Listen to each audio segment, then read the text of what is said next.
Bien, buenos días a todos y todas. Estamos dando inicio a la clase de Clínica Psicológica Adulto de la Facultad de Psicología de la Universidad Nacional del Chaco Austral. Y hoy vamos a comenzar con un tema importantísimo con el cual estuvimos preparándonos para acceder, que es el tema propiamente dicho del parletre. Como ustedes saben, el parletre es la última eh, enseñanza de Lacan, eh, y supone una aproximación al- a la obra de Freud desde un punto de vista privilegiado, eh, por el cual Freud hoy es más vigente que nunca, sobre todo habida cuenta de la aparición de la inteligencia artificial. La perspectiva del Parletre pone el- como cuestión principal los cuerpos hablantes. Eh, y estos cuerpos hablantes pasan a ocupar el centro de la escena de la práctica psicoanalítica.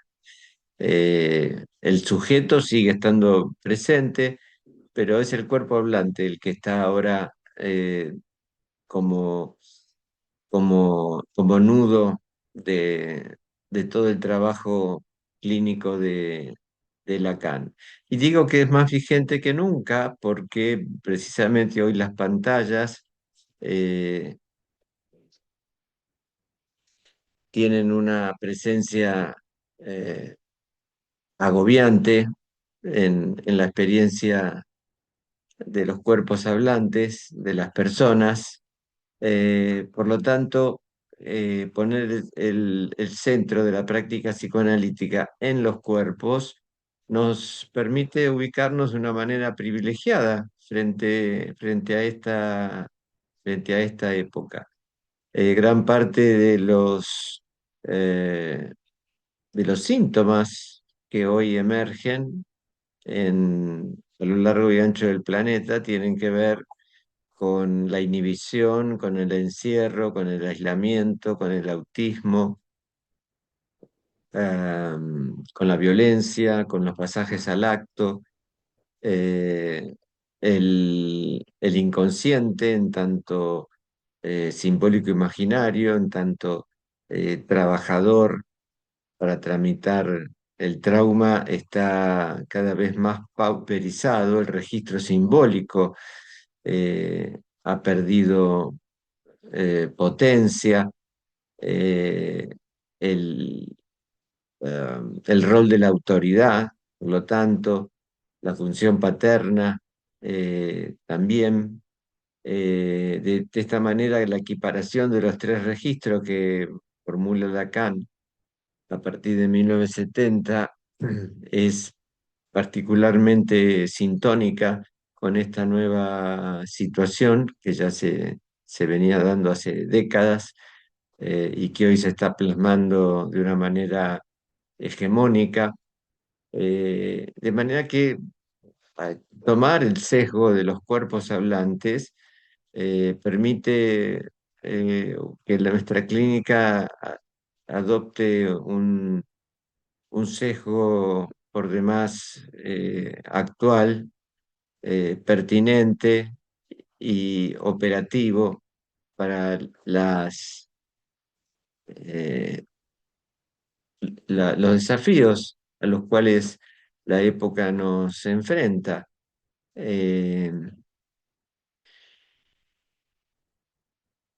desde, Fíjense ustedes que para que un cuerpo hablante se apropie de, de su imagen, eh, que pueda conformar un, un aparato anímico, necesita de la fricción, ¿eh? De la fricción con otros cuerpos, del abrazo, del golpe, del, del contacto, eh, y hoy todo eso está severamente amenazado por esta modalidad que parece que está adoptando el planeta, los seres hablantes, y en detrimento de, de diría, de la dignidad subjetiva. Hay un economista, Billy Nikis, lo pueden buscar ustedes, que ha hecho un trabajo y una investigación, y Billy Nikis opina que a fines del siglo XIX se dio un incremento notable de la capacidad intelectual de las personas debido a la generalización de la educación en todo el planeta. Esto fue creciendo hasta primeros años del siglo XXI, cuando aparecieron las redes sociales. Es decir, aparecen las redes sociales y las personas somos cada vez más tontas. Eh, perdemos, perdemos la posibilidad de discernimiento. ¿Eh? Bien, entonces vamos a meternos en los detalles más íntimos de esta perspectiva que Lacan elabora a partir de 1970 hasta los últimos años de su enseñanza.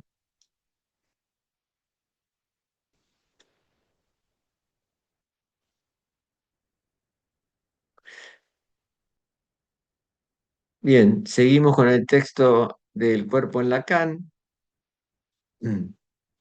Eh, este capítulo, como todos los otros, está redactado a partir de, de los textos de Freud y Lacan, de manera que quien quiera ver cuáles son los textos que sustentan este discurso, no tiene más que prestar atención a, a las referencias, ¿eh? Luego van a la bibliografía y allí está todo bien detallado.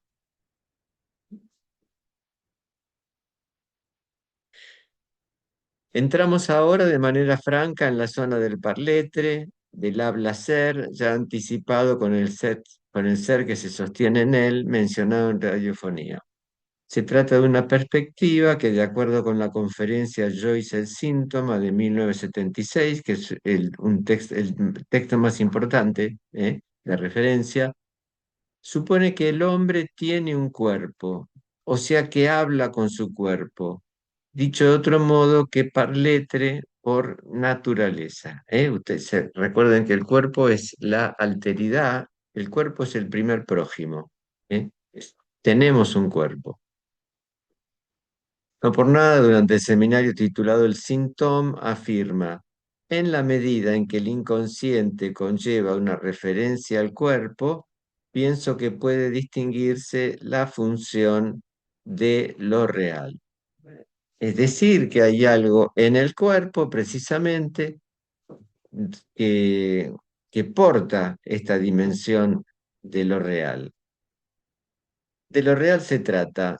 Nos tienta a considerar, de acuerdo con nuestra hipótesis, según la concepción del cuerpo determina la dirección de la cura, que si en el cuerpo de la imago salvadora Lacan ubicaba al analista como una superficie donde propiciar la unidad de conciencia de la imagen del sujeto, esto es del año 1936, apenas comenzada la reflexión clínica de Lacan, aunque no su enseñanza propiamente dicha.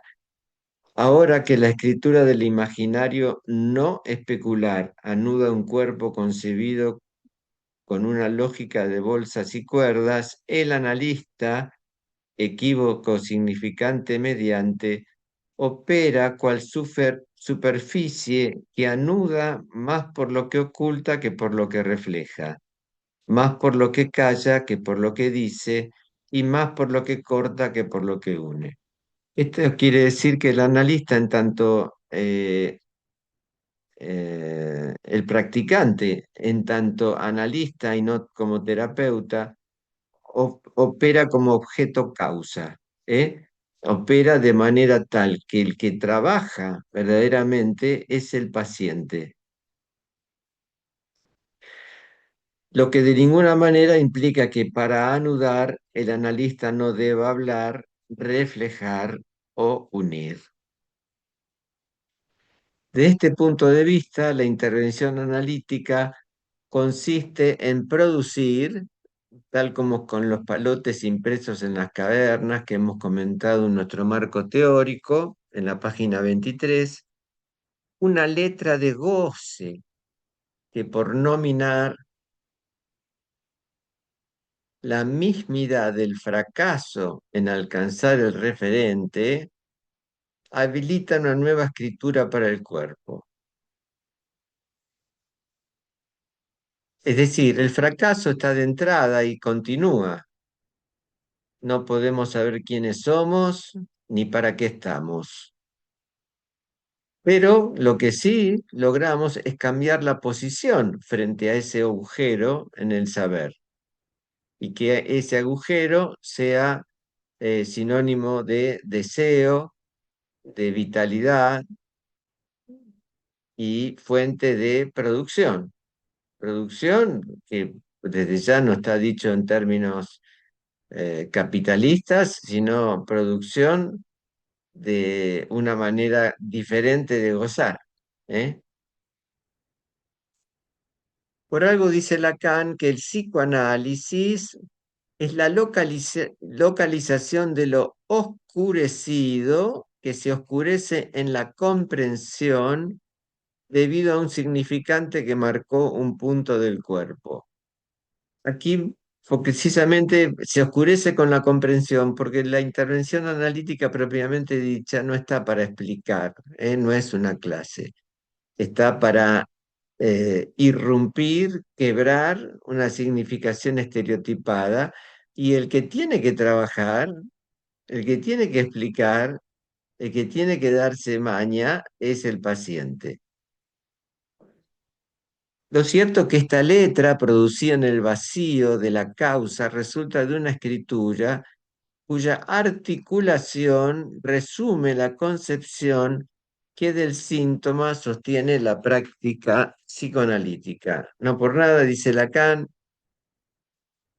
lo que no cesa de escribirse en el síntoma resulta de ahí. No hace mucho tiempo alguien me ha articulado respecto del síntoma algo que lo aproximaría a los puntos suspensivos. Es decir, puntos suspensivos, ¿por qué? Porque no termina nunca.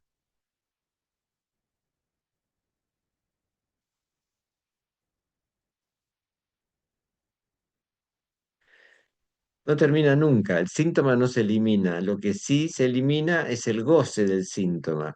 El síntoma pasa a ser una herramienta del sujeto. ¿Eh? Lo importante es la referencia a la escritura, la repetición Acá Mateo levantó la mano. Sí, te escucho, Mateo.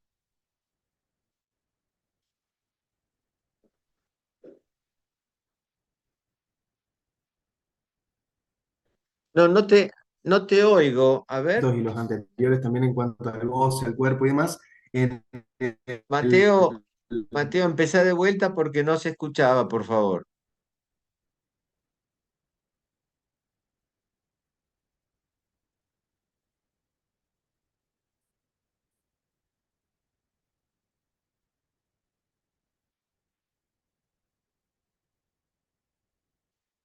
Hola, hola. ¿se me escucha? No, no te escuchaba. Ahora sí. Repetí la Ahí pregunta está. o el comentario, por favor. Sí, me es inevitable pensar, por ejemplo, a raíz de todos los textos que estamos leyendo en la figura de Bielsa. Bielsa, bueno, para quien no sabe, es un entrenador de fútbol argentino, eh, donde siempre trabajó, tuvo conflictos grupales, no a niveles laborales ni a nivel de profesionalismo, sino que él se autodenomina un obsesivo en ese sentido.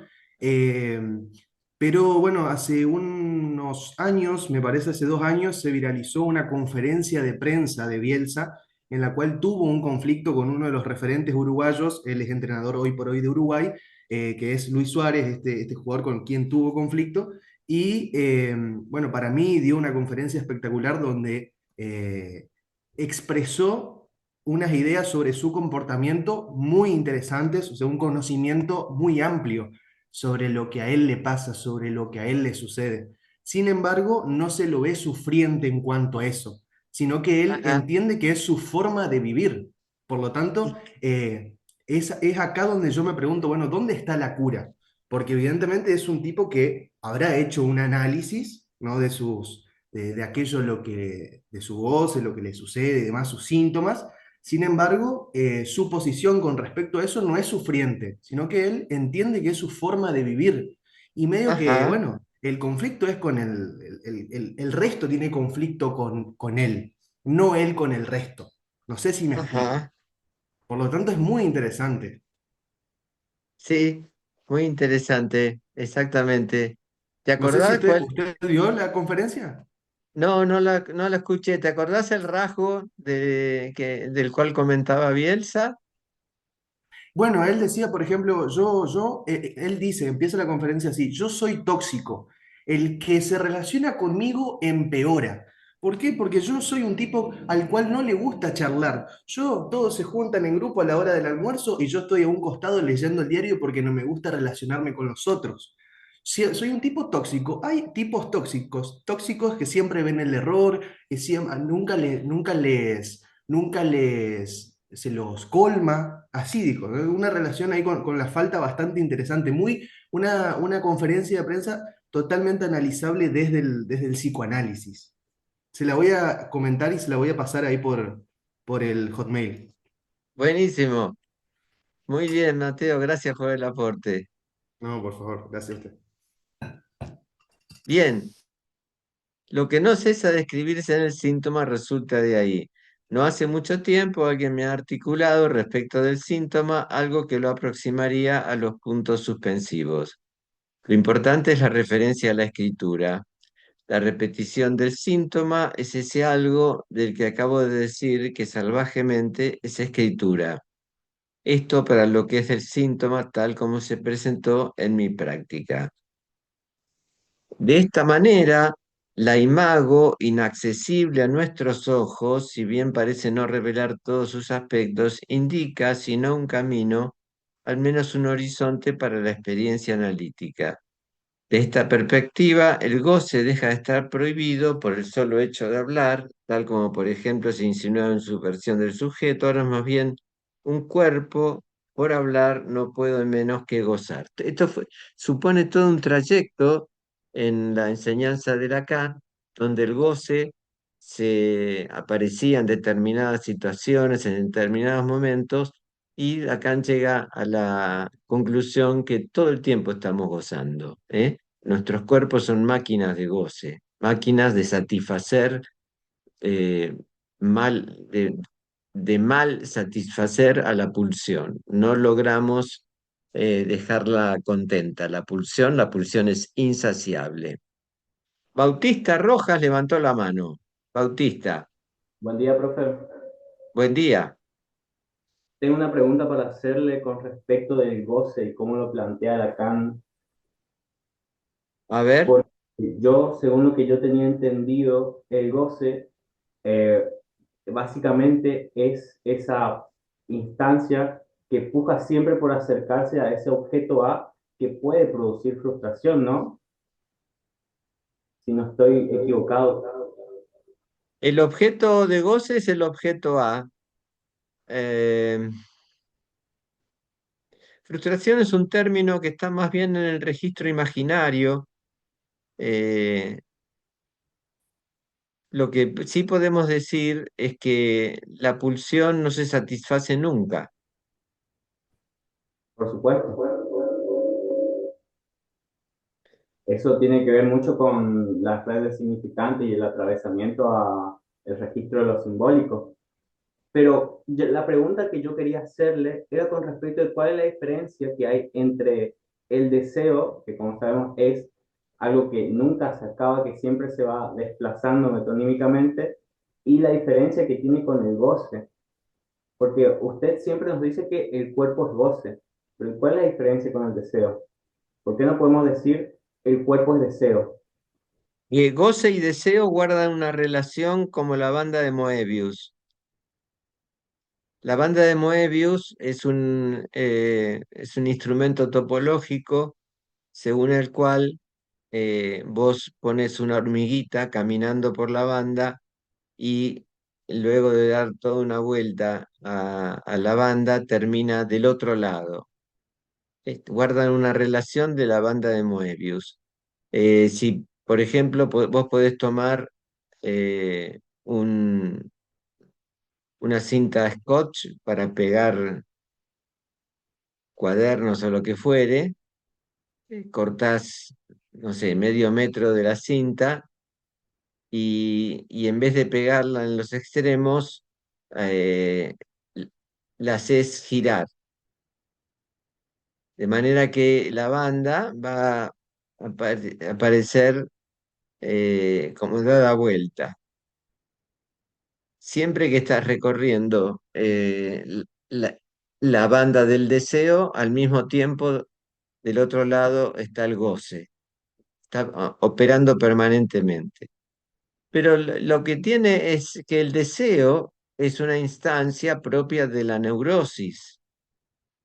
En cambio, el goce eh, está en todo ser hablante, cualquiera sea la estructura psicopatológica de ese sujeto. Por eso, en los últimos seminarios, Lacan habló mucho más del goce que del deseo. ¿Eh? Un psicótico, un perverso, eh, gozan, pero el deseo allí no es una buena, no nos sirve tanto, sobre todo en el caso de la psicosis. ¿Eh? Entonces, profesor, ¿se podría decir que el cuerpo del neurótico se rige por el deseo y el cuerpo estructurado como para los psicóticos se rige más por el goce? No, en realidad hay que decir que cualquier cuerpo hablante está afectado por el goce. Y la manera de tramitar el goce en la neurosis es por medio del deseo. Tiene que ver con la fórmula fantasmática, ¿verdad? Y cómo estructura este para que se vaya desplazando. ¿Tiene que ver con qué cosa decís? La fórmula fantasmática con el Bueno, fantasma. sí, sí, claro. El fantasma tramita la pulsión eh, por medio de eh, una, un tratamiento del deseo. Exactamente. Muchas gracias, profesor. Bueno, eh, bueno, es así. Buen día, profe. Hola Pablo, ¿qué tal? Bien, bien, ¿y usted? Em, ¿Este goce era sádico o era masoquista? En Era, la, en la neurosis, los rasgos sádicos y masoquistas están en todo ser hablante. Ahora, el masoquismo tiene una dimensión primordial. ¿Eh? Para Freud, el masoquismo eh, es primordial.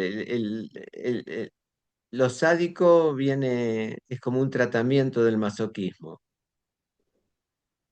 El deseo puede tener diferentes orientaciones. ¿Eh? Por supuesto que en todo neurótico hay componentes sádicos y masoquistas. ¿Ah?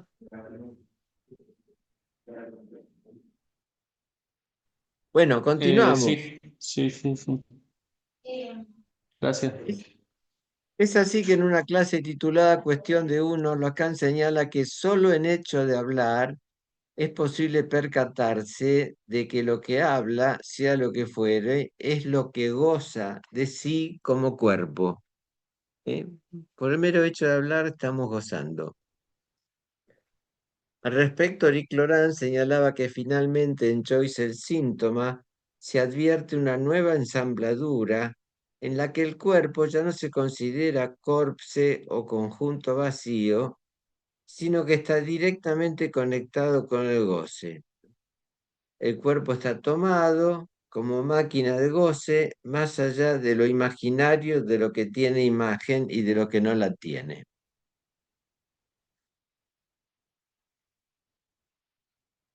Bueno, esto es lo mismo que estábamos diciendo antes. Es una superación de distintos enfoques anteriores. El cuerpo es una máquina de goce, más allá de la felicidad o infelicidad o de cualquiera sea el afecto por el cual estamos tomados o la situación en la que nos encuentre. Bien, esto es muy importante. El acontecimiento de cuerpo. Lacan brinda una muy precisa definición de su actual perspectiva del síntoma cuando en la misma conferencia refiere: dejemos el síntoma en lo que es un acontecimiento de cuerpo. Esto es muy importante, por favor, préstenle atención. Es decir, anterior a que pueda ser captado por vía del sentido. Eh, esta, esta advertencia es clave porque todo el enfoque que aquí Lacan está haciendo de un cuerpo hablante eh, tiene eh, esta particularidad. Es un cuerpo afectado por una instancia anterior al sentido, anterior a los significados. El acontecimiento de cuerpo supone un soma afectado por una marca, un sonido, un significante, por la conjunción de un significante con el sonido anterior a la adquisición del lenguaje. Luego esto lo va a llamar la lengua eh, y lo vamos a ver oportunamente, pero es anterior a que pueda ser captado por la vía del sentido. Sí, creo que ya se los he recomendado. Busquen en YouTube el video del laleo de los mellizos. Dos chiquitos de como mucho 1 año de edad, apenitas pueden caminar, pero hablan todo el tiempo con la.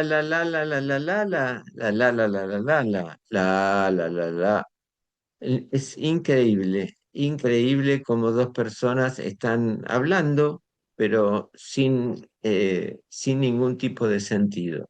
¿Eh? Sentido entendido como el sentido, los significados del diccionario. Para estos chiquitos el sentido está muy presente. El empleo del término acontecimiento no es casual ni arbitrario, obedece al abordaje que del mismo ya había efectuado durante la clase del 12 de marzo de 1969 a propósito de su asistencia a la conferencia dictada por Foucault,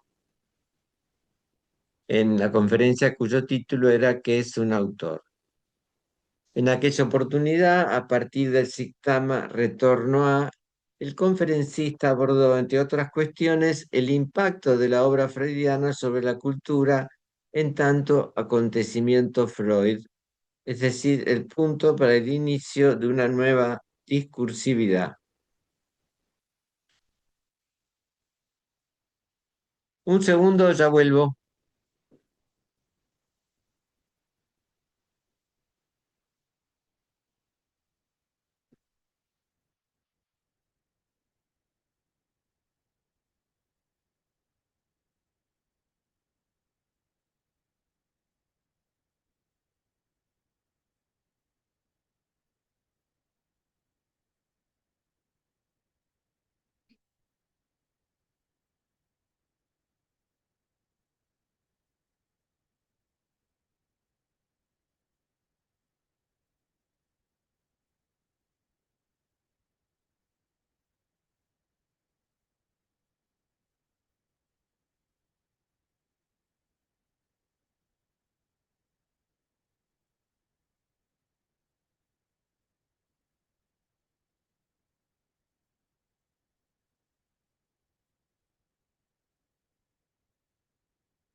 Bueno, seguimos.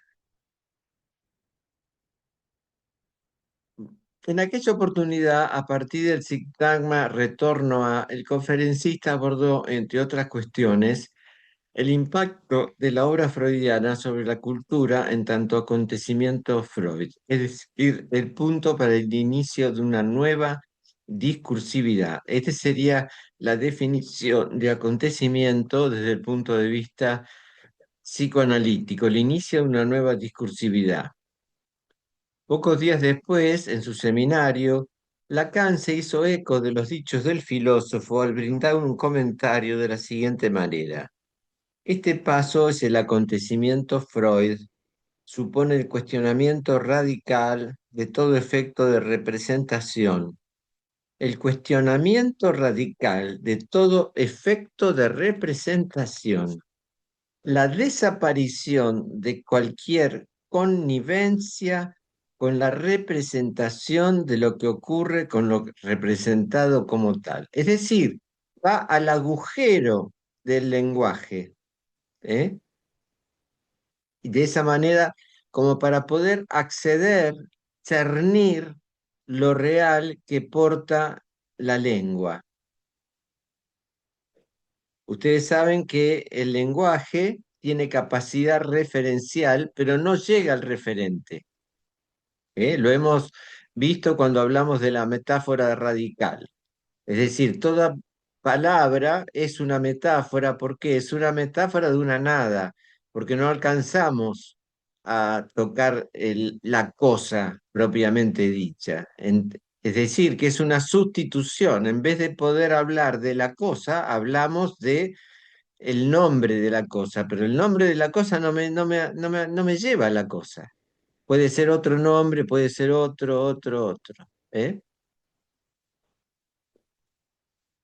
Según Eric Laurent, en acontecimiento resuenan el verbo latín venire, salir de, suceder, y el sustantivo eventus, salida. El acontecimiento es todo lo que ocurre en una dimensión de sorpresa y de contingencia antes de que se pueda establecer el sentido del encuentro. Todo lo que ocurre en una dimensión de sorpresa y de contingencia antes de que se pueda establecer el sentido del encuentro. Es decir, en el momento en que ya estamos en el sentido, el acontecimiento se fue. Por eso, en el dispositivo analítico, cuando estamos escuchando un sujeto, podríamos decir que hay acontecimientos. Por ejemplo, un fallido. En ese momento nos interesa allí marcar eso, porque precisamente ha roto el campo de las representaciones y algo de lo real está emergiendo. Y es allí cuando un analista interroga, pregunta, para que un sujeto comience a desplegar el fantasma, que es toda la construcción significante que ha hecho para tapar, en función de la pasión por la ignorancia, velar esa marca traumática. Ello supone separar al cuerpo como superficie de inscripción del goce y el cuerpo uno del individuo. Lo cierto es que abordar al síntoma como un acontecimiento de cuerpo conjuga varios de los conceptos que iremos desarrollando en este capítulo sobre el último tramo de la enseñanza de Lacan, cuyo despliegue se acompaña de modificaciones en nociones de raigambre freudiana, tales como el síntoma o el trauma, otras de cuño lacaniano, pero que en esta etapa adquieren nuevos lugares y alcances, como por ejemplo la función de lo escrito, el testimonio, el mito de la laminilla, el un decir, la letra o el goce, hasta conceptos novedosos, tales como la lengua, todo junto, ¿eh?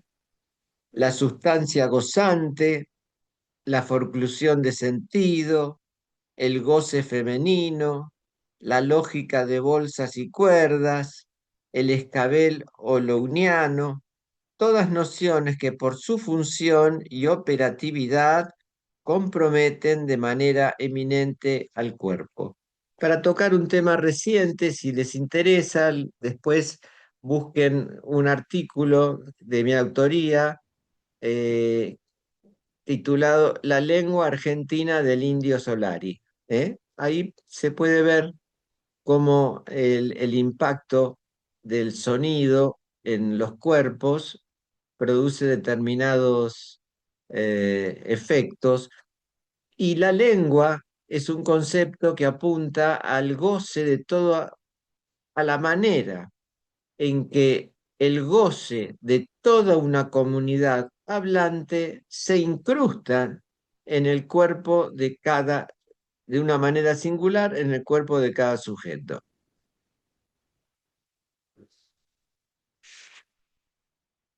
Es decir, no es lo mismo la letra que hablamos en el Río de la Plata que la letra, que la lengua, perdón, la lengua que opera en el Río de la Plata que la lengua que opera en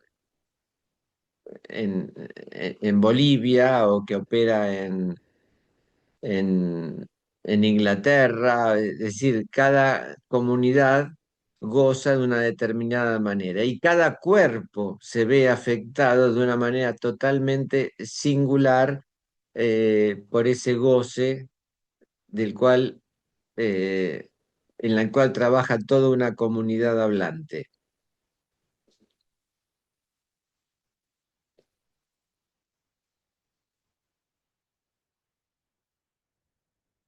Entonces estábamos conceptos novedosos, tales como la lengua, la sustancia gozante, la forclusión de sentido, el goce femenino, la lógica de bolsas y cuerdas, el escabel holouniano, todas nociones que por su función y operatividad comprometen de manera eminente al cuerpo. Se trata de la elaboración de un saber arreglárselas o un saber hacer allí con aquello que del síntoma existe al saber del inconsciente susceptible de desciframiento. Este existe significa aquello que está por fuera de. ¿eh? Lacan comete una herejía que es ubicar al síntoma, la cara real del síntoma, por fuera del inconsciente. Es decir, hay algo que no se puede descifrar, que no es objeto del desciframiento fálico, tal como está en Freud, y que es la cara real del síntoma. Y para poder tocar esta cara real del síntoma, hay que pasar, ir más allá del desciframiento fálico para provocar el equívoco significante.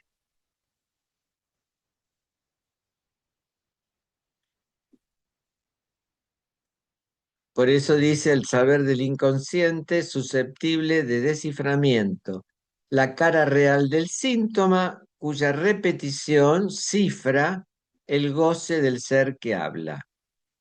En su conferencia Joyce el síntoma, dice Lacan, Lom, si hombre la mina, a cada cual mejor, le dicen hay que hacerlo, sin mojar no hay escabello, lom de base, lom que tiene un cuerpo y no tiene más que uno. Bueno, eh, lom significa, en francés se escribe el hombre, ¿eh? En francés se escribe L, diéresis, H-O-M-E,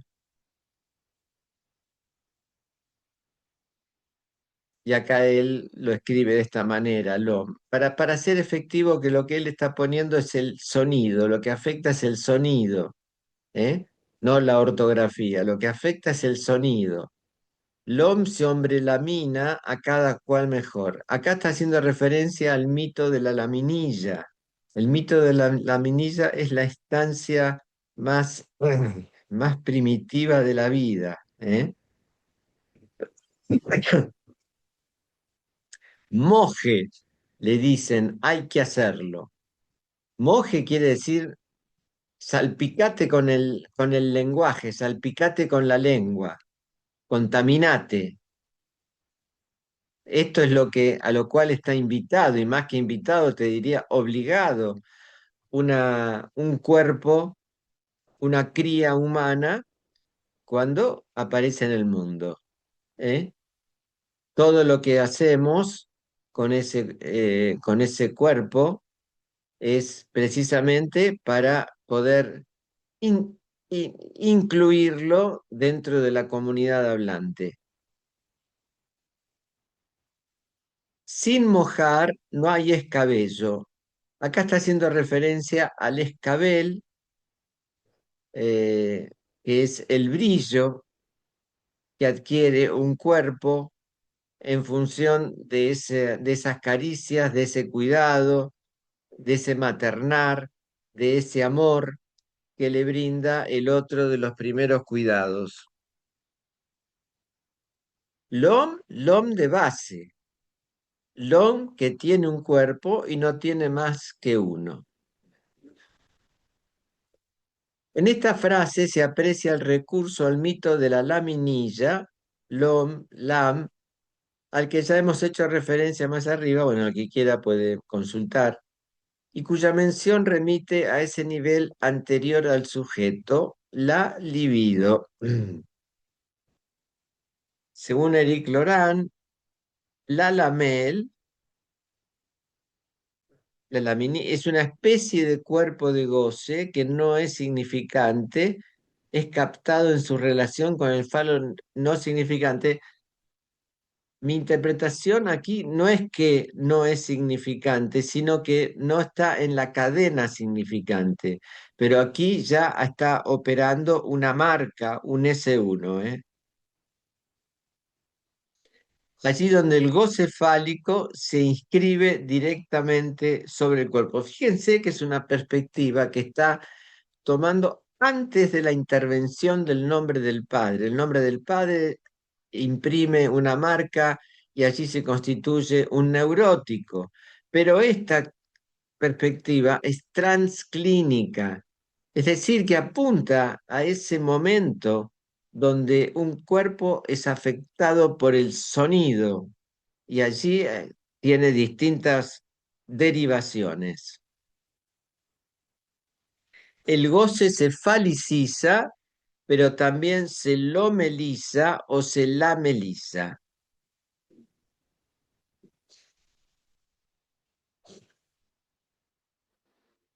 Por otra parte, la H elidida en lom es para decir que los cuerpos que se someten al discurso no son cuerpos de hombre, sino cuerpos de animales. Lo que hace un cuerpo de hombre, en sentido genérico, ya que se trata también del cuerpo de mujer, es el discurso. El discurso, y entonces el cuerpo que se somete al discurso todavía no es hombre, es el discurso que lo hominiza de alguna manera. Aquí cuando decimos hombre, estamos pensando en cualquier, porque todavía no está la cuestión de la elección del semblante, la elección de qué orientación sexual. Cualquiera sea el cuerpo, hombre, mujer, está tomado por el goce fálico. Lo de hombre viene por el goce fálico que afecta a todo cuerpo hablante, ¿eh? Por más que sea hombre o que sea mujer. Porque ustedes saben que el goce fálico es, el falo es el único universal. Y por supuesto es un universal que está agujereado. ¿Eh? Hay una diferencia entre el todo y el universal. El universal no llega a abarcar todo. Por eso no todo fálico. Para seguir con la cita de Lacan, vale destacar el carácter imperativo y coercitivo de la frase. Moje, le dicen, hay que hacerlo. Sin mojar no hay escabello. Es decir, para ingresar en la comunidad hablante, l'homme debe consentir a la orden que supone la simbolización de los ingresos y egresos correspondientes a los fluidos dentro y fuera del cuerpo. Ustedes saben muy bien que el sujeto psicótico rechaza esto, ¿eh? Por cuestiones en cada caso totalmente singulares, pero el sujeto psicótico rechaza la incorporación del lenguaje. Lacan invierte el sentido de la certeza surgido del cogito cartesiano. Para Descartes, lo que se siente es el pensamiento. A partir de ahí, mediante una demostración, se produce la certeza del ser. Dudo, luego existo, ¿sí? Para Lacan, lo que se experimenta es el goce a partir del hecho de que el cuerpo él lo tiene. De este cuerpo, marcado por los acontecimientos de goce, por los traumas de la lengua, vendrán luego efectos inconscientes de sentido que Lacan aborda como efectos de saber. Es otro tipo de demostración, un ergo mediante el goce. Ahora bien, Lacan precisa que tener es poder hacer algo con. Recuerden que Lacan dice, tenemos un cuerpo, y que esto significa poder hacer algo con el cuerpo. Cuestión que no remite al falo y la copulación, sino a poder hacer algo con lo imposible de escribir de la relación sexual. Aquí, en este punto, yo diría que ¿qué hacemos con lo imposible de la relación sexual? ¿Qué hacemos? Un síntoma. Esto es similar a la perspectiva freudiana, según la cual el síntoma es un compromiso entre el ello y el yo, o entre la pulsión y el yo. ¿Eh? Lo imposible de la relación sexual, ¿qué hacemos frente a eso? Un síntoma. El síntoma es la creación del sujeto.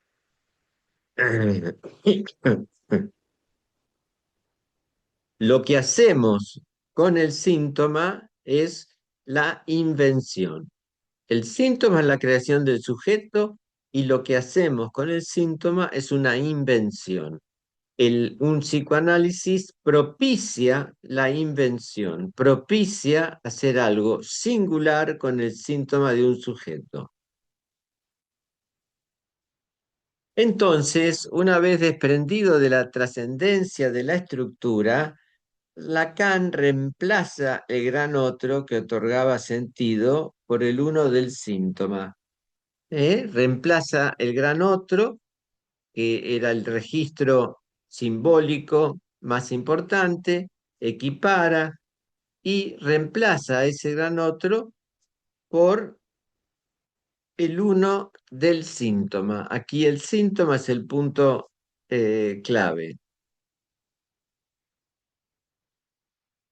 Ahora encontramos una pragmática e incluso una pragmática social que se explica en virtud del hilo conductor que supone la no relación sexual.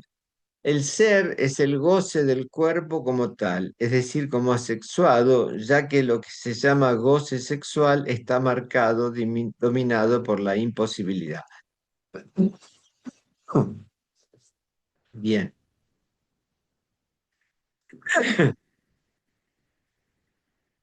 Es así que, para citar tan solo algunos ejemplos, la contingencia, el nuevo amor o el goce femenino se constituyen como horizontes y consecuencias de un saber hacer allí con lo imposible permite resolver que la epopeya literaria de James Joyce actualizan para ilustrar la elaboración del síntoma, del cual Lacan brinda una definición cuando refiere.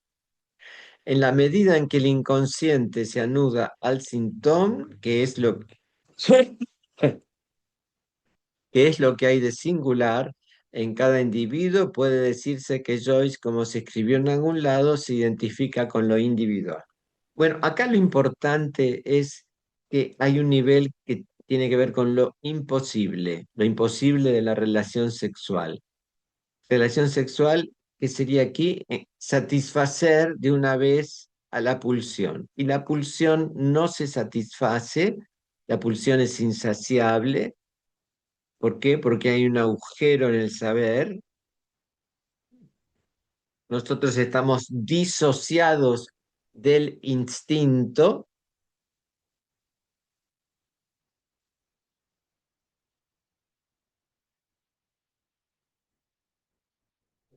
Y entonces el sujeto crea un síntoma. En este desencuentro, el sujeto crea un síntoma. Es la creación del sujeto y el análisis vacía ese síntoma de goce. ¿Eh? Aquí hay algo muy importante. Esa creación es el síntoma. La invención es un saber hacer con ese síntoma y a eso lo llamo síntoma. A eso lo llamamos síntoma. El síntoma es un saber hacer allí con el síntoma. Y esto es muy importante. El síntoma está de entrada.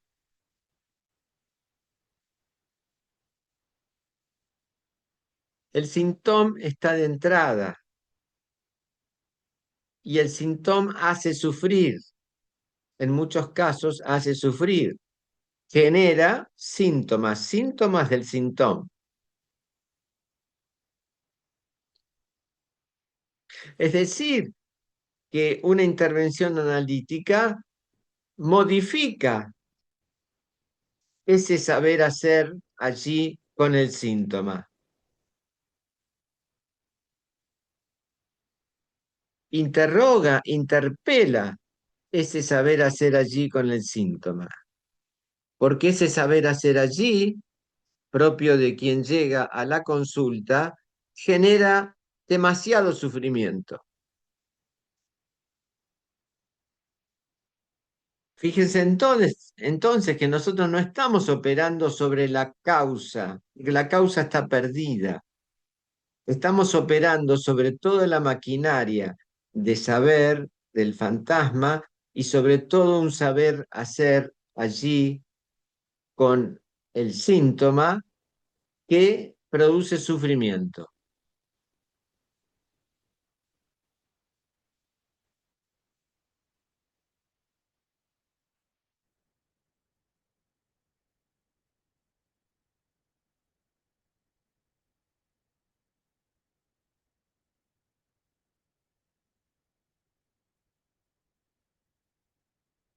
Dicho sea de paso, en lo que al goce femenino respecta, vale destacar que si Joyce asignó a cada capítulo de su Ulises un órgano del cuerpo, el monólogo titulado Penélope, a cargo de Molly Bloom, carga como tal nada menos que al significante carne, el mismo que en nuestro estado del arte hemos tomado a propósito de la obra de Husserl como orientador de nuestro rastreo de un cuerpo signado por la escritura de un imaginario no especulario al que Jacques Alain Miller recurre para abordar el misterio del cuerpo que habla.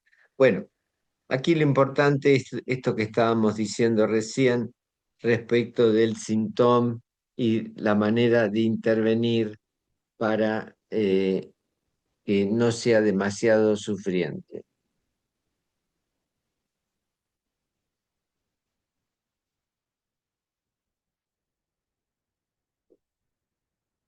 Ahora bien, en el seminario 24, lo no sabido de la una, lo no sabido de la una equivocación se ampara en la morra. Lacan precisa que conocer sus síntomas significa saber hacer con, desenredarlo, manipularlo, y agrega que lo que el hombre sabe hacer con su imagen permite imaginar la forma en que se las arregla con su síntoma. Saber hacer allí con su síntoma, ese es el fin del análisis. No se trata de quedarse fascinado por la imagen, sino de saber hacer con ella. Esto es totalmente aplicable al estadio del espejo.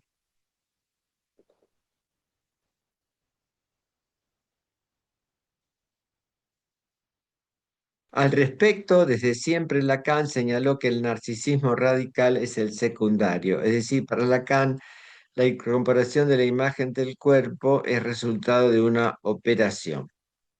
Vale aclarar aquí entonces que saber arreglársela con la imagen, el síntoma, poco tiene que ver con satisfacer mandatos estéticos, sino antes bien con hablar la lengua del cuerpo.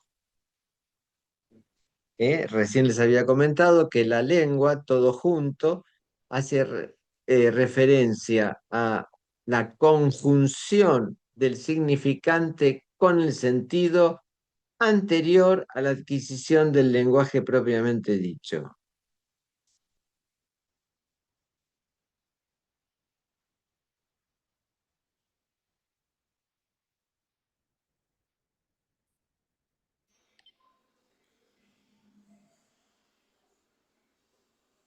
Un saber hacer allí que no depende de acumulación o cálculo alguno, sino de un íntimo consentimiento a ese agujero del cual no tenemos idea y por el cual un cuerpo elige plantarse ante la novedad, cualquiera sea la connotación que la misma arrastre consigo y las consecuencias que de ella se deriven.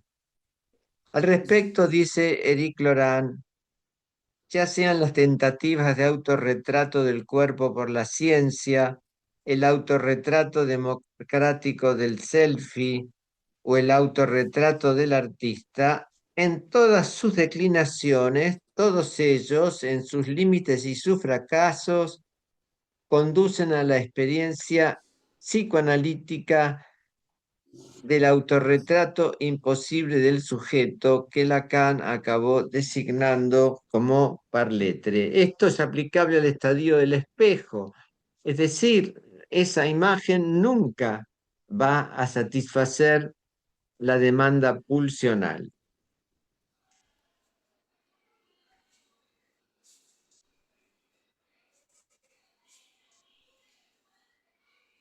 Bien, como estoy enfermo con gripe y estoy muy cansado, vamos a dejar hoy aquí, en este primer acápite, y les doy una tarea para el hogar, que lean este primer apartado que hemos leído, que es muy importante, porque lo vamos a volver a comentar el viernes que viene, y para poder luego continuar ya con algunos rasgos bien incorporados. Bueno, que tengan muy linda semana, buen fin de, y Profe, nos vemos el viernes que viene. Sí, perdón. usted también cuídese de esa gripe que lo necesitamos y disfrute el fin de semana largo. Bueno, muchas gracias, Andrea. Tome La tecito con recomendación limón. Que se mejore, profe. Buen fin de. Muchas gracias, que estén muy Buen bien. fin de, profe. Que se mejore. Igualmente, Chao, gracias. profe. Chau, chau. Que ande bien, profe. Gracias, Javier, Chao, abrazo. profe, gracias por la clase. Chau, Pablo, que estés bien.